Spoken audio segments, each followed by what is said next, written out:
pada chapter 1043 yang lalu, di panel akhir diperlihatkan mata Zunisha menyala dan berkata Joy Boy sudah kembali. Kemudian diperlihatkan Luffy yang meleleh sambil tersenyum. Ini pun menjadi perbincangan yang heboh di kalangan para fans. Namun biasanya setelah muncul panel heboh seperti ini, Oda tidak akan langsung mengungkapkan kelanjutannya, melainkan dia akan memperlihatkan hal lain. Sepertinya dalam chapter 1044 dan kedepannya nanti akan memperlihatkan kilas balik dan penjelasan lengkap tentang Zunisha. Saat ini Zunisha sudah muncul di Wano Kuni. Itu artinya Zunisha akan segera terlibat dalam cerita yang akan datang. Sang gajah purba itu sebenarnya menyimpan banyak sekali misteri, sehingga akan bagus bila ada cerita kilas balik yang memperlihatkan masa lalunya. Berdasarkan perkataan Nekomamushi dalam chapter 821, diketahui Zunisha pernah melakukan suatu kejahatan pada masa lalu, sehingga dia dijatuhi hukuman untuk terus berjalan.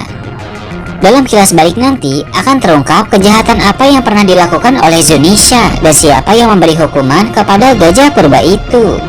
Menurut admin, kejahatan yang dilakukan oleh Zunisha merupakan suatu tindakan yang sebenarnya tidak disengaja, tapi memakan korban jiwa yang sangat banyak. Sepertinya Zunisha dulu pernah kehilangan kendali. Dia mengamuk dan mengakibatkan banyak orang mati.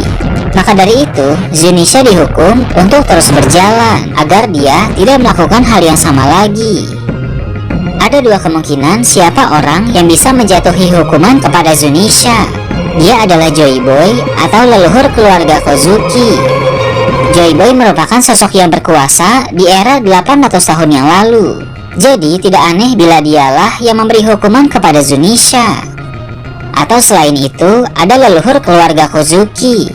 Ini juga cukup memungkinkan karena sekarang ini Momonosuke yang merupakan keturunan Kozuki bisa memberi Zunisha perintah.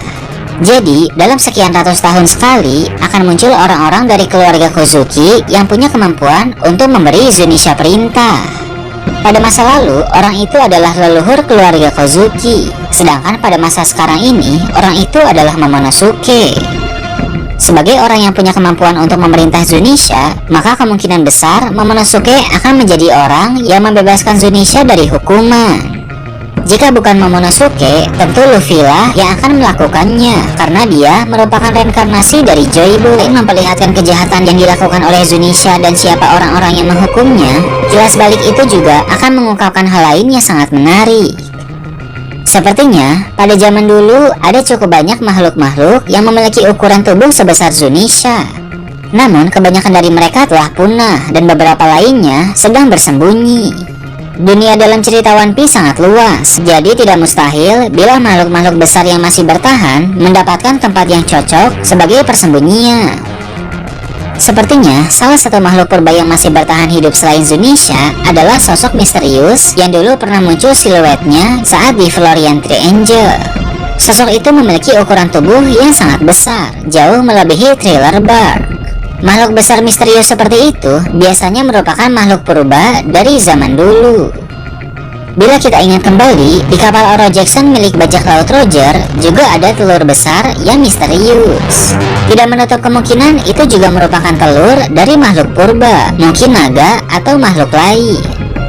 Nanti, dalam perang terbesar sepanjang sejarah yang dijanjikan oleh Eiichiro Oda, sepertinya makhluk-makhluk purba itu akan terlibat juga. Mulai dari Zunisha, makhluk yang muncul di Florian Triangle, hingga naga yang telah menetas dari telur besar di kapal Oro Jackson. Semua makhluk itu akan menambah kehebohan dalam perang terbesar nanti. Sekedar informasi, dulu admin sempat membuat teori bahwa saat ini kapal Oro Jackson beserta telurnya sedang dijaga oleh Skopper Gaban.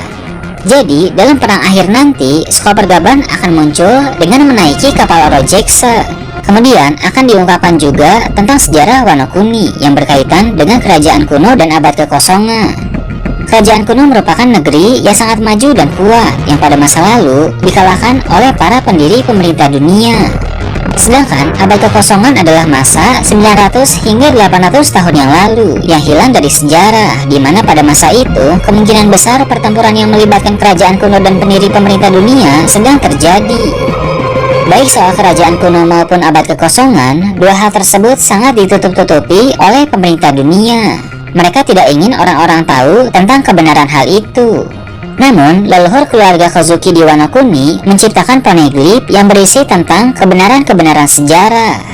Dalam poneglyph tertulis berbagai hal penting yang berkaitan tentang kerajaan kuno dan abad kekosongan. Itu artinya, orang-orang Wano Kuni pada zaman dulu memang berhubungan dengan kerajaan kuno. Kozuki Oden juga pernah berkata bahwa Wano Kuni menjadi negeri tertutup agar bisa terlindungi dari kekuatan besar luar. Kekuatan besar yang Oden maksud tentu adalah pemerintah dunia. Leluhur pemerintah dunia adalah musuh kerajaan kuno, sedangkan leluhur Wano Kuni adalah rekan kerajaan kuno. Wajar bila mereka bermusuhan dan Wano Kuni memilih menutup diri, karena para leluhurnya tahu kekuatan Wano Kuni tidak akan sanggup melawan kekuatan besar pemerintah dunia. Dalam arc Wano Kuni nanti, mungkin setelah perang berakhir, kilas balik sejarah Wano Kuni pasti akan diperlihatkan. Dalam kilas balik tersebut, tidak menutup kemungkinan kita juga akan melihat sedikit peristiwa yang terjadi dalam abad kekosongan.